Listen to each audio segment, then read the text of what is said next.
अस्सलाम वालेकुम नाजरीन।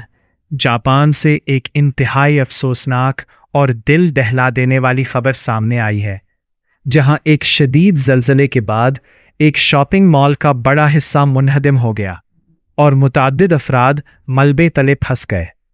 रेस्क्यू टीमें दिन रात इमदादी कार्रवाइयों में मसरूफ़ है, जबकि पूरा मुल्क मुतासरा अफराद की सलामती के लिए दुआगो है।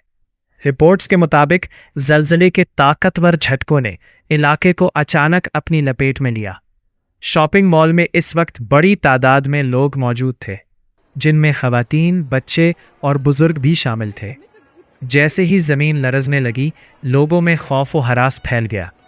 चंद ही लम्हों में इमारत के कुछ हिस्से गिर गए और हर तरफ गर्द व गुबार छा गया। ऐनी शाहिदीन का कहना है कि उन्हें ऐसा महसूस हुआ जैसे पूरी इमारत हिल रही हो। लोग जान बचाने के लिए बाहर की जानिब दौड़े, लेकिन कुछ अफराद मलबे के नीचे फंस गए। इमदादी इदारों को फौरी तौर पर तलब किया गया और रेस्क्यू ऑपरेशन का आगाज़ कर दिया गया।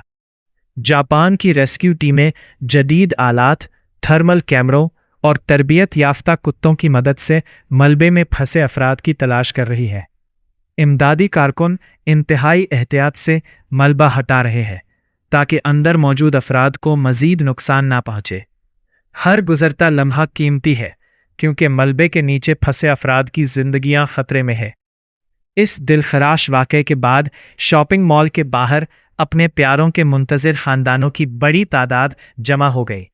कई अफराद अपने अजीज़ों के बारे में मालूमात हासिल करने की कोशिश कर रहे हैं, जबकि बाज़ लोग आंसुओं के साथ इनकी खैरियत की दुआएं मांग रहे हैं। जापान दुनिया के उन ममालिक में शामिल है जहां ज़लज़ले अक्सर आते हैं, इसीलिए वहां तामीरात और हंगामी इक़दामात के सख्त उसूल मौजूद हैं। ताहम बाज़ औक़ात कुदरती आफ़ात इतनी शदीद होती है कि इनके असरात को मुकम्मल तौर पर रोकना मुमकिन नहीं रहता। नाज़रीन, ऐसे वाक़यात हमें याद दिलाते हैं कि कुदरती आफ़ात किसी भी वक्त और कहीं भी आ सकती हैं। इस मुश्किल घड़ी में हमारी हमदर्दियाँ मुतासरा ख़ानदानों के साथ है। हम दुआ करते हैं कि मलबे तले फंसे तमाम अफराद जल्द अज जल्द बहफाजत निकाल लिए जाए और ज़ख्मियों को मुकम्मल सेहत नसीब हो। अगर आप भी मुतासरीन के लिए दुआ करना चाहते हैं तो कमेंट में प्रे फॉर जापान ज़रूर लिखें। वीडियो को लाइक करें, शेयर करें और मज़ीद अहम ख़बरों के लिए हमारे चैनल को सब्सक्राइब करना ना भूलें।